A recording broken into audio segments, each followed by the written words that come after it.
Welcome to KMET 1490 AM ABC News Radio and the Southern California Business Report, a show dedicated to highlighting successful Southern California businesses and the people behind them, with Daryl McCance and Yvette Walker. And now, here's Daryl and Yvette.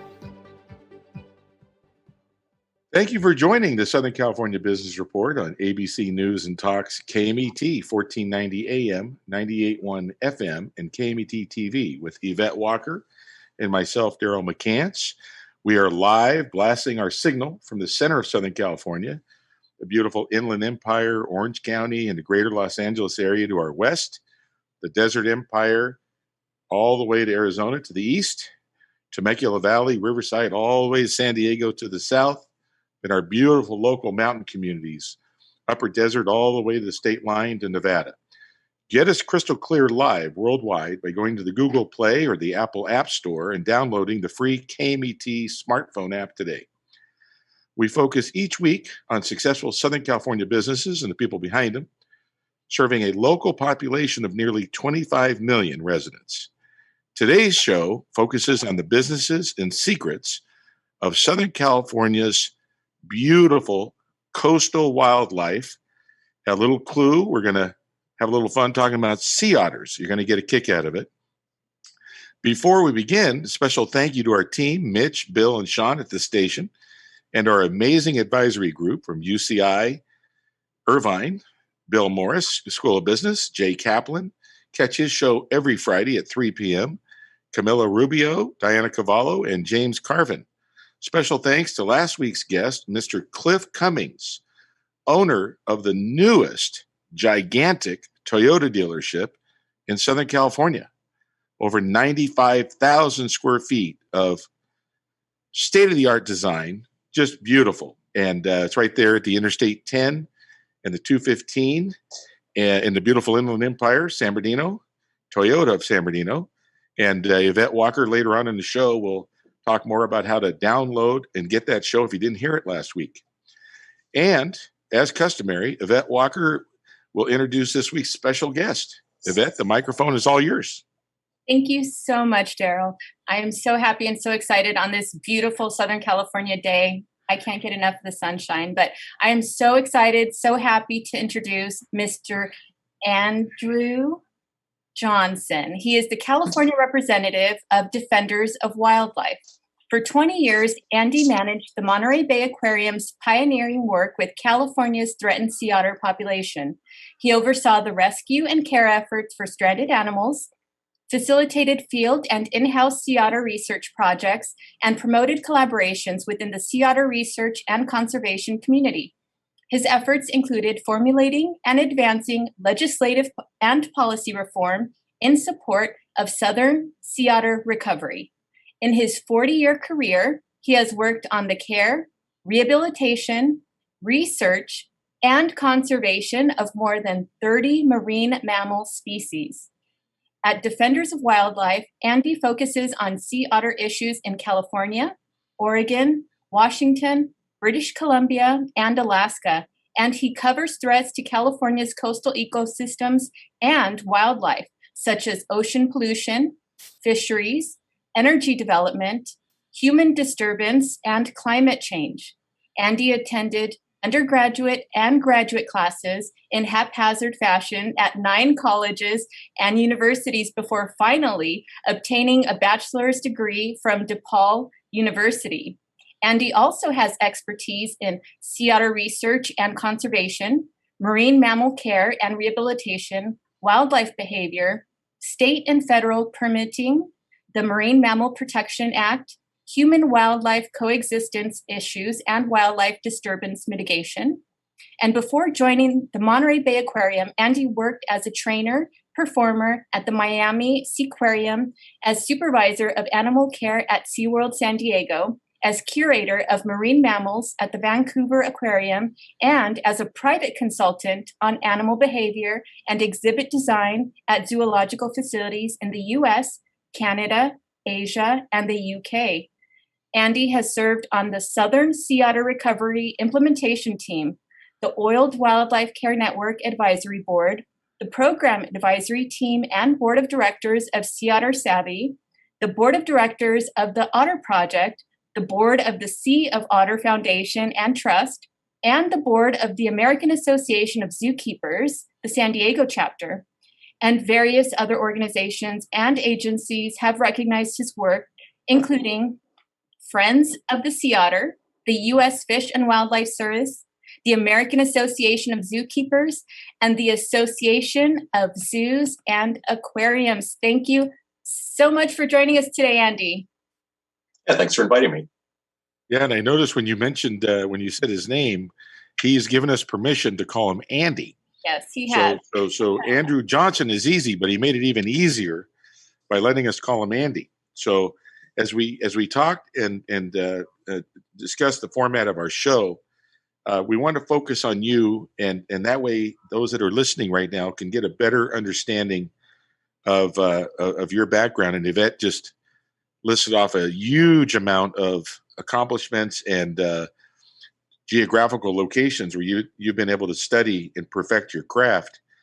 Why don't we just, before we jump into where we're at now, let's kind of go back down memory lane a little bit and tell us how you first engaged into this incredibly important work of looking out for the wildlife in our coastal regions.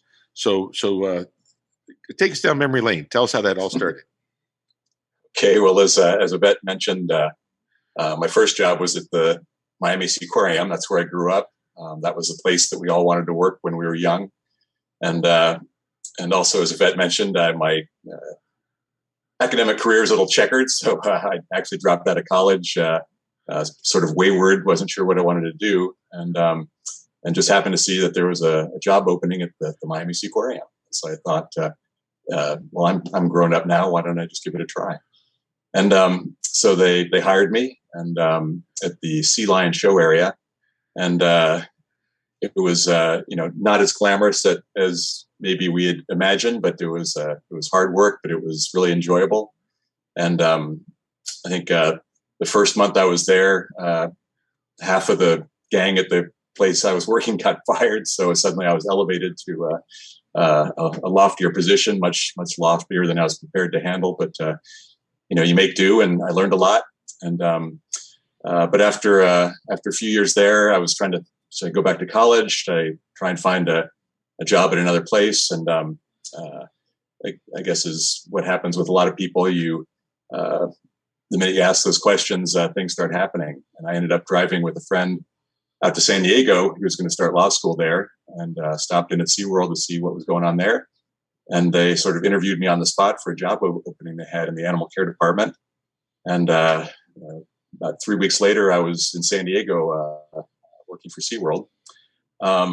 And I think I worked there for almost 9 years, or at least 9 years. Ended up supervising the animal care department. Got a huge amount of experience with all kinds of marine mammals, and really took to working on the rehabilitation of stranded marine mammals. So the seals and sea lions and the occasional whale or dolphin that would come ashore needing care. And so I invested a lot of time in trying to figure out what those animals needed to recover. And during that time, I sort of specialized on developing formulas for newborn animals, and both for raising animals whose mothers might have rejected them at SeaWorld, but also raising some animals that came in from the wild. And because of that focus, I ended up working on a number of special projects at different places. SeaWorld would send me to different zoos and aquariums that needed help. And one of them was the Vancouver Aquarium, where they had a newborn baby killer whale. One thing led to the other, and they ended up offering me a job up there as a curator. And at that time, I was I love SeaWorld, and I had a great experience there. But it was that sort of commercial aspect got to me a little bit, and I was trying to think of how can these messages get out to people. Maybe without the glitz of the show, but and Vancouver was working on an idea of just having people come and sort of observe the animals, and having interpreters there talk about what the animals were actually doing, whether it was during training sessions or just in general. And if, some killer whales are swimming by in the inlet outside the aquarium, they would grab everybody and have them run down to the inlet there and watch the killer whales pass by in the wild. So it was sort of a different environment. So I still had to focus on stranded animals, a lot of seal rescue work and so forth. And one thing led to the other there, and ended up leaving. My wife took a job. My soon-to-be wife took a job in Ottawa, which isn't a hotbed of marine mammal activity. So we moved to Ottawa, and then she ended up pursuing her PhD in London. So we moved to London, and actually started a graduate program there. We're a little far from Southern California, but we'll get back here soon. And so I started a graduate program. She was doing her PhD, and we were quickly going broke. So we did the obvious thing. We got married, and then I started looking for jobs back in the U.S. And suddenly, just as I started looking, the Monterey Bay Aquarium posted a job for someone to manage their Sea Otter programs. And I flew back to the States for a conference and arranged to have an interview at the Monterey Bay Aquarium. And they hired me. And now it's 20-something years after that. I spent 20 years at the aquarium working on strictly sea otters, which was interesting. Having worked on so many species, just to focus on one species was really, really rewarding. Anything to do with sea otters, we stuck our nose into and tried to work on. And after the 20 years, I was trying to decide about semi-retirement. So I stepped away from the aquarium and was looking for some new things, but saw that Defenders of Wildlife was hiring a physician to work on sea otters, but also other coastal projects. And I couldn't stay away from the sea otters. So I started with Defenders in early 2020, and here I am. Great. Well, for those that just tuned in, we are here with Andrew Johnson, and we're allowed to call him Andy. And he is assigned to our lovely Southern California coastline. As Yvette mentioned, we're starting to get into the months of the year where people really enjoy the coast, and it's more fun than a barrel of monkeys to go down and see all the healthy wildlife thrive and really do great down there. And you're with Defenders of Wildlife, and we are really excited to talk about why the sea otters are so important to our local Southern California coastline, as well as all of California, as well as up and down the coast in general. But it's fascinating, and we're going to be we're going to jump into that here without any delay. And everybody loves sea otters, and Yvette was saying that she thinks the sea otters are the cutest animal in the ocean. Right, but I learned something, okay? As tempting as it may be, as I was commenting to Andy about how wonderful it would be to swim alongside one of those beautiful little furry creatures and even be tempted to attempt to cuddle with it. The only thing I can anticipate following that is a visit to the emergency room. So thank you for dispelling that idea in my mind. They are absolutely adorable. I love sea otters, but please tell us a little bit more about what they're really made of, Andy. Well, they're a lot of fur and a lot of cute, so that's you had that right. But they're formidable animals. They're wild animals. They belong to the family called mustelids, where you have your badgers, your wolverines, your weasels, and skunks, and those are all formidable, snarly, nasty animals, and they don't really appreciate our presence. And so as much as we would wish to go out and get close to them, just floating there, we'd like to raft up with them, but not a great idea. So we'll try and warn people about that. It's better to keep your distance from wildlife. Tell us why they're so important. Well, sea otters are important. I mean, just every species is important, but sea otters have what we call a keystone role. They're really a top predator in that nearshore ecosystem, and they're extremely important in terms of regulating that system. So they provide what we call top-down effects. So they sort of feed down, and you have your smaller organisms that kind of grow up, and other animals eat them, and other animals eat those. And eventually have your sea otter, which kind of keeps everything in check. So if anything gets out of balance, then things like the kelp forest in estuary areas, eelgrass, seagrass, all those areas that are so important for biodiversity for many species, that starts to fall apart. So when sea otters are removed, sea urchins come in and start overgrazing on the kelp vanishes, the habitat for all those animals is gone, and the area is barren. We actually call them urchin barrens when that happens. And we're seeing that in a huge way up in the north coast, where the kelp has almost disappeared. It's somewhat catastrophic. So, sea otters were hunted out of those areas, or hunted out of all of California, 2 centuries ago. And now that they're coming back, we're seeing some of these ecosystems restored and really, making a comeback so that we can have these systems that protect our coastline, that help with biodiversity, and we need to make sure we manage those properly. Absolutely, that makes sense. So not only are they the most adorable creatures that I have seen in the ocean, but they're also a keystone part of the ecosystem.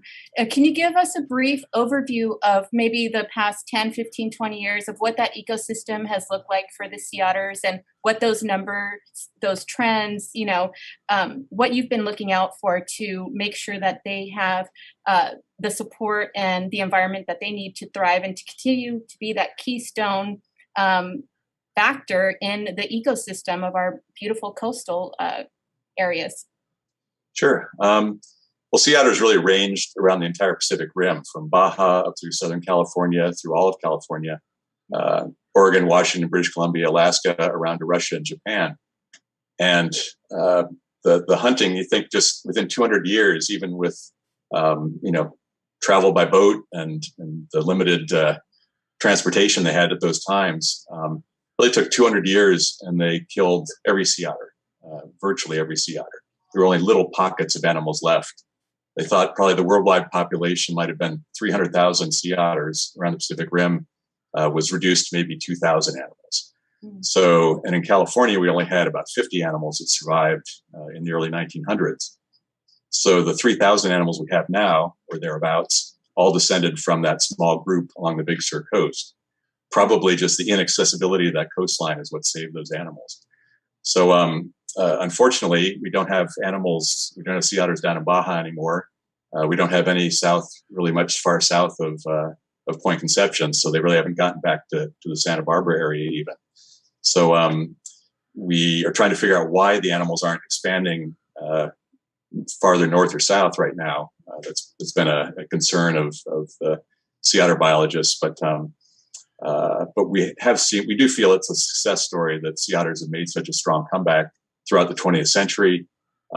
Things have kind of stagnated over the last several years. And as I mentioned, for about the last 20 years, sea otters haven't been able to push north or push south. And that's a real concern for the population's viability. So Southern California and in their areas of the north, we've seen that white shark bites are the culprit. There's a lot of disease and other issues that we can talk about, but probably 40 to 50% of the animals that come ashore dead that we find and can look at have had some sort of encounter with a white shark. So maybe the sea otter was sick already and was, not aware, and the shark bit it. But white sharks are taking a huge toll on the population right now. And as you look forward and as you create these plans to assist them with their ability or their opportunities to expand northward or southward along the coast, what can we as bystanders, as spectators, as part of the environment, watching this unfold, what can we expect to see in their environment, being the keystone, part of the ecology of the coastal system? What enhancements, what changes can we see as that population continues or begins to expand northward and southward? It's a really difficult question, and something that we all ask ourselves every day. Certainly the issues of human habitation along the coastline is a big issue, that from the time when otters were hunted, till now, the migration of people to the coastline is enormous. I mean, we've got millions and millions of people living along the coast, so that takes a toll, and that's something we need to be aware of, and we can talk more about that. But sea otters, I think, they kind of do their thing, and when things are going well for them, we have to consider why. So I'd say in the late 1990s through the early 2000s, really we thought it was disease. So lots of different types of disease was getting into the sea otter population, and a lot of that was coming from the shore. So different pathogens and pollutants were coming down, and anything we put on the land gets washed down into the ocean. The otters in that first stretch of water right by the shore, and they get the blast. So things get into their prey items, and then they feed on those items and get sort of this bioaccumulated, smash of whatever it might be, whether it's a toxin or a pollutant or whatever. Also, we put a lot of pollutants by way of agricultural chemicals and so forth into the ocean. That kicks off algal blooms along the coastline, and those algal blooms produce toxins that also get into the sea otter's food system. So suddenly you'll see a lot of sea otters coming ashore sick with these biotoxins. So it's there's a lot that's kind of working against the sea otter, and we have to think, if we want to protect not just the sea otter but everything that survives and functions within that system, we really need to take a hard looks at what we're putting into the ocean, putting onto the land, and think about our use of the ocean and how we can keep it healthy so that that biodiversity with those systems is protected. Tell us, and we're gonna really dig deep on this, but tell us what's working. So in other words, you've seen in the last, as Yvette was saying, you've seen in the last 5, 10, 15 years, we saw a nice uptick on the population. We talked prior that the three of us are not going to be happy until we see the sea otters plus or minus hovering around that 10,000 mark. And we're already at 3,000. And it's hard to believe. And it puts me in a great mood to know that that started with just a few dozen healthy sea otters. And now instead of a few dozen, we have a few thousand. What have you seen so far that's really encouraged you that has been working to increase populations? Yeah. One of the things we worked on at the Monterey Bay Aquarium was we'd have these little pups come in, and after a while we figured out that we could raise them successfully and keep them alive, and then we started trying to put them out in the wild again. We had, when they were in SeaWorld or in the aquarium, actually human divers would go out swimming with them. Yvette, maybe you could have volunteered to help with that. But so they would swim alongside and sort of play that role of just diving with the pups and getting them used to living out in the ocean again. And eventually the pup would swim away, and we'd hope for the best. But as we would track them, we would find that they would seek out people, get into trouble. They'd climb on kayaks. They would bite people, and they really weren't integrating back into the normal sea otter society. So we started a program in the early 2000s where we would use the females that couldn't be released that were living at the aquarium as surrogates. So we would hand raise the pups until they were 8 weeks old. We would then get them onto some solid food, put them with the female, and the female would raise the pup. And we thought, what about the otters? The pup isn't going to get that time out in the ocean with us. Will they be able to learn all that stuff? But as it turned out, it was obviously and hugely more important to be with the sea otter female than with us. They developed their skills faster. They really developed better. And once we tried to release them, they didn't seek out people so much anymore. And I think the coolest thing that ended up happening is we started releasing these otters in Elkhorn Slough, which is sort of goes inward from Monterey Bay and the center of the bay. And these otters started surviving and they started reproducing. So it was kind of the ultimate. And but beyond that, what we saw is they started having that same sort of top-down effect. They started preying on animals that were actually having a bad effect, or there were too many, say, little crabs and other things. And the sea otters would forage on those. the system would come back into balance, the eelgrass would grow, and again, the habitat for many other species was restored.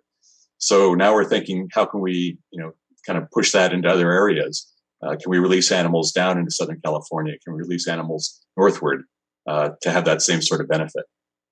Well, we're always looking for secrets on this show, and you just gave us the first secret. Never bet against mom. Okay, never bet against mom. Nope. So when these little pups were put into the care of mom, that beat any other big idea out there. I love that. That is no surprise.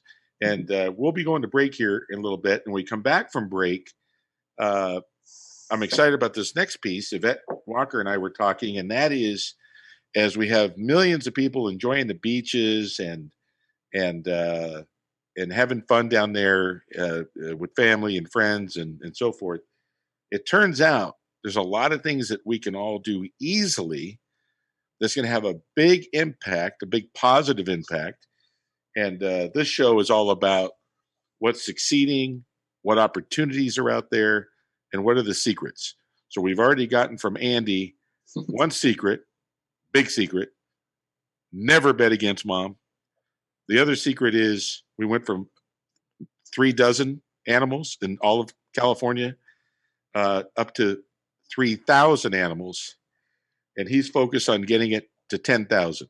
So we will be back shortly, and that's exciting. And we're going to talk about how all of us can do just a little bit and make a huge impact for sea otters and all their buddies right here at the coast as we get ready to go into summer. We just, everybody, that's where we're at right now. We'll be right back.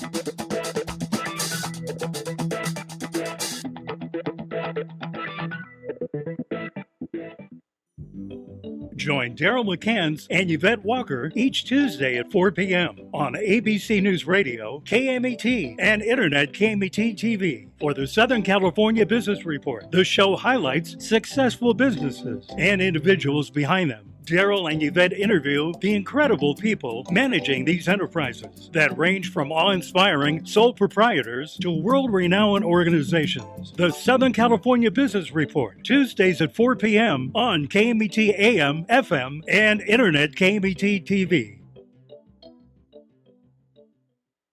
Hello, listeners. This is Christopher from The Christopher Show. Hey, if you missed one of our shows here at KMET, don't worry about it. You can go to our webpage, and that's KMET1490am.com. Go to the homepage, click on the SoundCloud tab, and hear any show anytime you want.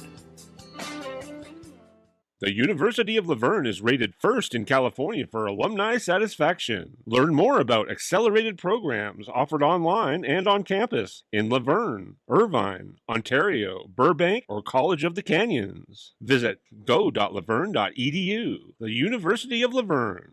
go.laverne.edu. Check us out online at KMET1490am.com. Being sued and don't know who to turn to? The insurance company won't defend you and your family in a lawsuit? Stress no more. Call the Walker Law Group. We are the law on your side. Just call 909-989-3200. 909-989-3200. Ontario International Airport is on to a better way to fly with over 65 daily nonstop flights to more than 20 major destinations and the easiest airport experience in Southern California. Visit flyonto.com/Ontario to learn more about Ontario International Airport today.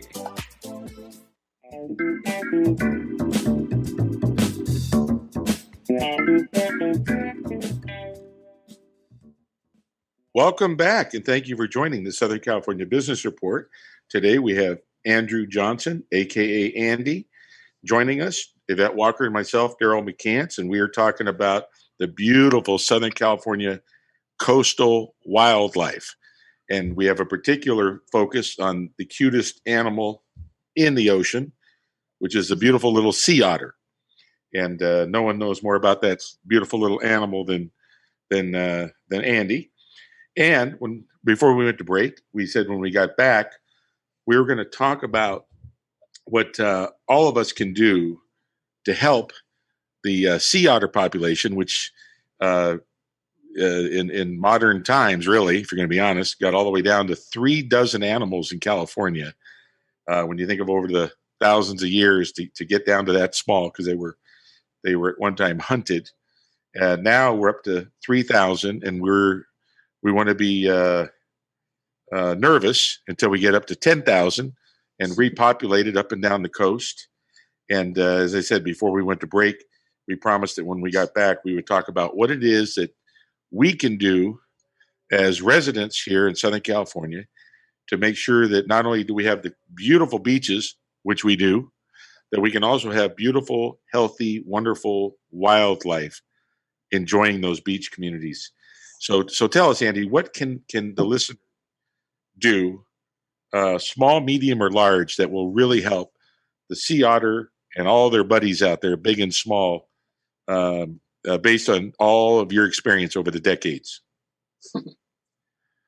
I think the easiest thing to do is just think about what we discard.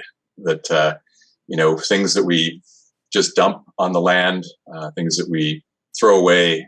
So much of that ends up in the ocean, whether it's plastics, whether it's petroleum products, and just things that we put into streams. All that stuff's going to flow to the ocean. So if we can just think about that a little bit more, that would have a big effect, not only on sea otters, but all the creatures that live within these nearshore systems. Beyond that, I think something that's come up a little more recently is this issue of wildlife disturbance. That if we are going to live along the coast and there is wildlife along the coast, and we want to see that wildlife, we have to really respect it and take care of it. So when we go out to get our selfies that we want to post on social media, the idea shouldn't really be to go and take a portrait or take a close-up or take a side-by-side with a wild animal. A, it's dangerous, and B, it probably disturbs that animal, disturbs them out of their normal behavioral routine. It interferes with their life to some degree. So sometimes animals will approach, and we have to be careful of that. But in particular with sea otters, their ability to live in the ocean is on a very fine line. They don't have blubber like a seal or a whale or a dolphin. They rely totally on that extremely thick fur coat that they have. That's why they are almost hunted to extinction, and that's why they can manage out in the cold ocean, whereas other animals like river otters can't stay in the water so long. So what happens is they have to eat a lot. They have to eat maybe a quarter of their body weight every day in food. And they also have to sleep a lot. So they have to rest and conserve their energy. If they either can't get enough food or have to expend too much energy, they can't make up those calories, and they start to waste away. We would find when we released a young animal from Monterey Bay Aquarium, if they weren't eating well within 3 days, they were going to die. So we had to go out and recapture them, bring them back in, fatten them up a bit, and then let them out again and see if they could make it. So sea otters are on a very, very fine line. You think maybe an elephant seal or something. Typically, when it weans from its mother, the mother takes off. The elephant seal might stay on the beach for 3 or 4 weeks without eating until finally the idea kicks in that, hey, I better go get something to eat. A sea otter wouldn't last 3 days. So very important that if we disturb these animals, we'll interfere with that tight balance they have between eating, resting, and taking care of their fur coat. So it's really important for people to think as they say, boy, it would be great to get next to that sleeping elephant seal, or I'm going to paddle my kayak next to that sea otter so I can get a close-up photo. When that animal looks at you the first time, it's disturbed. You've changed their behavior. If it dives and swims away, you've probably cost that animal maybe a meal. So over the course of a day, if that happens 5 or 6 times, particularly for a female with a pup, it could be catastrophic. She might have to abandon the pup because she won't have enough calories to feed the pup. So this whole idea of our desire to get close to wildlife along the entire California coast, all on the land, all over the world, we really have to think about the impact that we have on the animals that you just want to get close to and see. The disturbance can be really detrimental to their survival. So you're recommending binoculars and long lens cameras, it sounds like, to be able to view them from a safe distance and not interfere with their daily activities and routines. Yeah, and even simple things. We work with a group called Sea Otter Savvy that is really started because of this issue of sea otter disturbance in throughout their range, really, but particularly in hotspots like estuaries and harbors. So, sea otters can kind of coexist and manage. Boats can go by and so forth. But if people sort of target the animals and paddle toward them, that's when they get disturbed. So we encourage people to, keep a reasonable distance. Maybe 5 kayak lengths away from the animal, and pass parallel, so it's not a threatening, approach. So if the otter sees a boat coming along, it's just like if a stranger's coming toward you and they're really coming at you, and you'll let them get so close, but at a certain point, that person's going to get in your space, and you're going to get anxious, and you're going to do something. Yeah. With the sea otters, with most wildlife, it's fight or flight. They'll have to decide whether they're going to confront that person or run away. And in both cases, it's not good. If they decide to attack, that's bad for all concerned. And if they have to run away, it can cost them, energetically, or they have to eat more to make up for that loss of calories. So really important stuff there. And I can go on with other things people can do, but this is great. Yeah, I would say your top items, because what Yvette Walker and I were talking recently, and it's just in Southern California, there's no doubt that people want to do the right thing. They want the beaches to be pristine.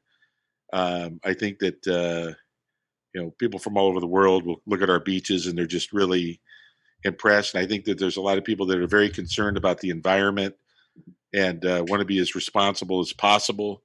And the bottom line is education, because you can't change someone's attitude. If someone has an attitude where, it's not their problem, that's tough. But in Southern California, we got people, I think, with that attitude that they want to see these animals succeed and flourish and enjoy, a healthy coastline, because everybody wins. As you were saying, there's, you got the whole ecosystem, and anybody that's ever owned a fish aquarium, we know how delicate, these ecosystems are just so fragile. It's amazing. And you talked about some of the things you're seeing up in the Northern California that are very concerning to you. And if we've got some really healthy kelp and healthy wildlife down here in Southern California, it'd be great to have, a showcase down here where things are working, and repopulation and people are excited, and they're not bothering the animals. They're now that you've educated, like, for example, me, if I was going out on a whale watching trip or whatever, I'd be happy to tell the captain of the boat, hey, don't worry about getting too close for me. As Yvette was saying, you got binoculars. Let's put the wildlife in the number 1 spot, and then little entertainment in the number 2 spot. Let's not put somebody else's health on the line for someone's amusement, is what you're saying in kinder terms. But the great thing is we've got the attitude. The attitude is right in Southern California. We just need that education. And as you're saying, when you're kayaking, try to keep 5, 6, 7 lengths away, kind of, veer off so they don't feel like you're coming at them like a torpedo, and making them nervous. If mom's trying to, take a well-needed rest before going out and trying to get some more food, can't wake her up 15 times, and it's funny because everything correlates with us as humans, right? We have the same thing. If you're trying to get good 8 hours sleep or whatever sleep, and someone's waking you up every 15 minutes, you're going to get grouchy, I would think. And I'll just mention that this issue of close approaches and so forth. I mean, down in Southern California, you've got like in La Jolla, the children's pool, where, when I was working in SeaWorld in the 1980s, that was an issue with the harbor seals. that people felt like this is our area to swim, and the harbor seals are making a mess on the beach or whatever. And then it sort of became an area where people could actually watch harbor seals and enjoy them. But then some people would try to get too close and spook them or scare them, or worse, habituate them so they would, be a little too comfortable around people. So it's really important. And as you, I think we're getting at, most people don't do anything bad intentionally. Most people aren't trying to disturb or harm the wildlife. They just want to get, a close opportunity. So we have a real opportunity to let people know that just, techniques they can use to get their photograph, but be respectful of wildlife. And that way it's a totally solvable problem.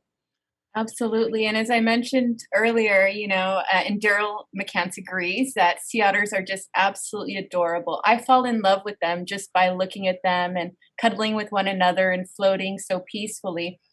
Could you share with us, a particular animal or a sea otter that you've worked with that has really, pulled at your heartstrings, touched your heart, and, made this that much more fulfilling for you?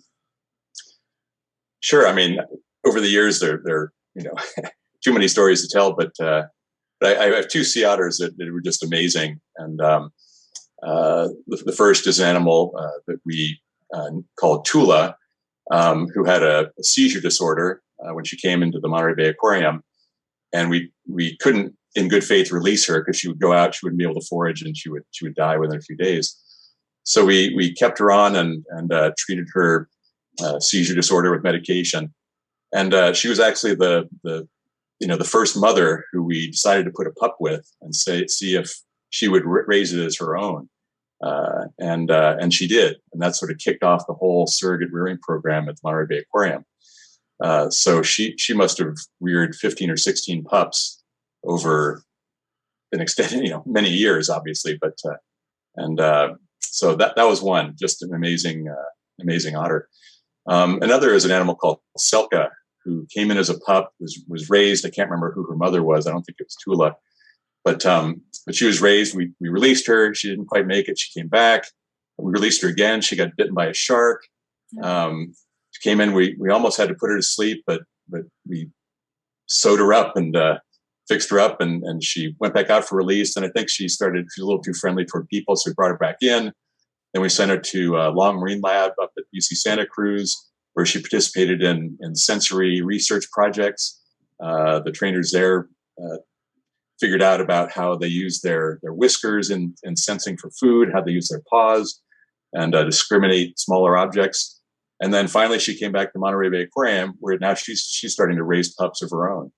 So it's just this idea of these otters that are, they're very intrepid. They go out there, they try and make it. They're tough, and we've been fortunate to have some of these animals that maybe didn't make it, but were able to come back in and be extremely useful for our program. So, for those that just tuned in, we are here with Andrew Johnson, Andy, and he is keeping an eye out here in Southern California on our coastline. He's with Defenders of Wildlife and has been all over the United States, from Florida to here in Southern California, Northern California, all the way up to Alaska. He escaped for a little bit, went to Europe, but Yvette Walker and I, we got our eyes on him now. We want him down here in Southern California. And tell us the 2 or 3 things that you think are most exciting that are going on in Southern California on our coast that's really helping the sea otters that you're excited about. At the same time, feel free to tell us a little more about Defenders of Wildlife that's been around since 1947. That is focused on success. So just give us a little snapshot. The best things going on in Southern California, and then a little bit about Defenders of Wildlife. Sure. Well, just quickly, Defenders is coming up on their 75th anniversary in a couple of years. They work on field conservation. So we have biologists in several field offices around the country who work on forming partnerships and alliances with groups working on wildlife conservation and habitat restoration work. We also accomplish that work through litigation and legislation. So we work we're based in DC, but we have these field offices. And we focus on a lot of endangered wildlife, obviously, but we're really our mission is to focus on all wildlife and the systems and habitats where they live. So in Southern California, very important area for wildlife from far out in the ocean to the coast and inland. We're working on things like probably needing to uplist the desert tortoise from threatened to endangered because so many of them are getting killed. The population is dropping at an unbelievably fast rate. So they probably need more protection through federal legislation. There are other species like that along the coastline, but I think, we can do a good job identifying those species and figure out what protections they need. And in terms of what we can really do and what's important and what excites me along the southern coast of California is, very high population, but we can coexist with wildlife. We can figure out ways to manage systems, manage habitats, manage the land use, the ways that we use the land. We can create what we call wildlife corridors, areas where animals can move between areas so they don't get cut off from their natural areas. And probably the most exciting thing that I'd like to see happen is we can continue this surrogacy program with sea otters, include organizations like SeaWorld and Long Beach Aquarium to help raise these animals with the females that they have at their facilities, and then release some of these animals in areas where sea otters were historically, and certainly Southern California, Northern California, Oregon, where there are no sea otters in Oregon at all now. And this will take a lot of time. It'll take some money and so forth, but I think we have the capacity. We know that otters are very important in the nearshore ecosystem. We know that we can take a pup that strands on the beach and raise it successfully and release it to the wild, and it will go out there and reproduce and be a normal sea otter. And if we can do that and put that into areas where otters were historically, we'll see that same ecosystem benefit. And there are issues with conflicts with commercial fishers, folks who go out maybe for Dungeness crab or who farm clams, perhaps, and that are concerned about the role of sea otters. We've run into issues with urchin harvesters too. They see the sea otter as a real threat to their industry, but really sea otters haven't moved into those areas yet. Haven't moved southward, and I think that these things can manage. Sometimes sea otters and the fisheries can't coexist, but maybe other fisheries start to kick off because of the benefits that sea otters have. So because the kelp forest is healthy, the fish that are born and grow up in those systems and go out and become big fish can then become part of a successful commercial fishery. So I think that this idea of reintroducing sea otters to their historical areas is beneficial from an ecological point of view. It's beneficial in terms of the industries that it can support. Certainly wildlife watching is taken off. And there have been studies done that show that the ecological benefits of sea otters far outweigh potential losses from certain types of commercial fishing. So I just think everyone needs to maybe shift their thinking a little bit, try and think outside the box, as they say, and imagine ways that we can coexist with wildlife rather than just considering them a nuisance. When a bear or a mountain lion walks through your backyard, obviously that's an issue or a problem. But we need to think, why is that animal doing that? Well, we plunked a big housing development right in the middle of their habitat. So if we can think about those things for the future, I think we'll be able to coexist with wildlife, we'll have the benefits of being able to see wildlife and the great benefits that they confer on the ecosystems where they live. Absolutely. And it's clear that these efforts take a tremendous amount of resources, right? The intellectual resources, such as yourself, the heart resources, the wanting to do it. Can you talk a little bit about how you're able, or the ways that you're able to obtain funding for your program as it stands? And maybe share with us what you would do if you had an additional, let's say, $5 or $10 million added to your budget towards your efforts to repopulate the full California coast with these beautiful creatures, the sea otters. Sure. Well, thanks for calling me an intellectual resource. That's Of course. a nice Absolutely. thing. Yeah, I think, well, definitely people can contribute to these causes, and a lot of people do. Defenders relies to a massive extent on their membership base, people who donate to causes that help wildlife protection, and that's amazing. In California, people who pay taxes in California can actually donate on their state tax form. It might be a little late now, but for those stragglers, you can still do it. Line 410 on the state tax form is the California Sea Otter Voluntary Tax Contribution Fund, and money that's raised through that fund is then split between the California Department of Fish and Wildlife and a grant program through the State Coastal Conservancy. That money goes directly into funding programs that benefit sea otters. And so if I had a good chunk of change to work with from either the Coastal Conservancy or another source, I'd put it toward this reintroduction program. I'd say let's get this rolling. Let's get sea otters where they haven't been for possibly 2 centuries. Get them back in those ecosystems along our coast.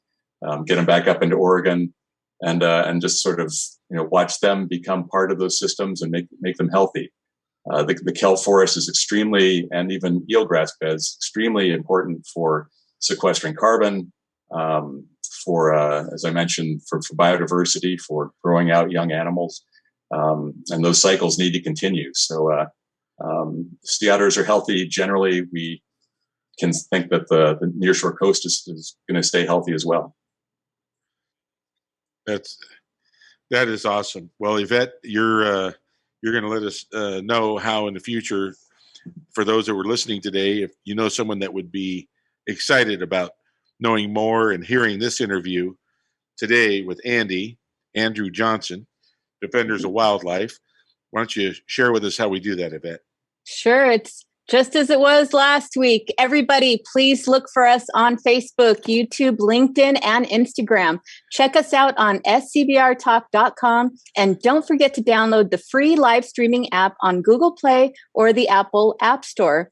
Check out our YouTube channel and download our interview with Cliff Cummings, owner of Toyota of San Bernardino and the new 65,000 square foot plus state-of-the-art showroom located at the 10 and 215 freeway. Cliff has served multiple terms and is currently the president of the Southern California Toyota Dealers Advertising Association with $125 million budget. He serves on Toyota's National Dealer Council and National Dealer Advertising Committee, as well as several other subcommittees. Next week, we will have Michelle Bell, owner and partner of a spin studio Pedal. In November 2008, Pedal Spin Rancho Cucamonga opened to serve the communities of Southern California's famed Inland Empire. Pedal Rancho offers wide array of classic and unique indoor cycling-based classics in an inspiring and spacious boutique studio. Everyone, we'll see you next week. Tune in. Don't miss it.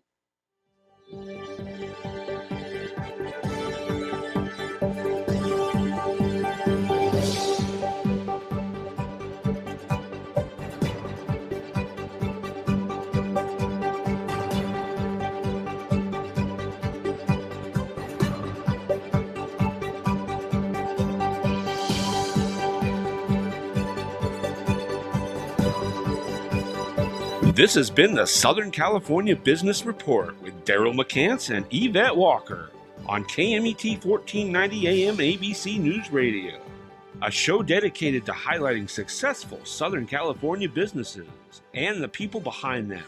Log on to the show's website and remember to visit the podcast page.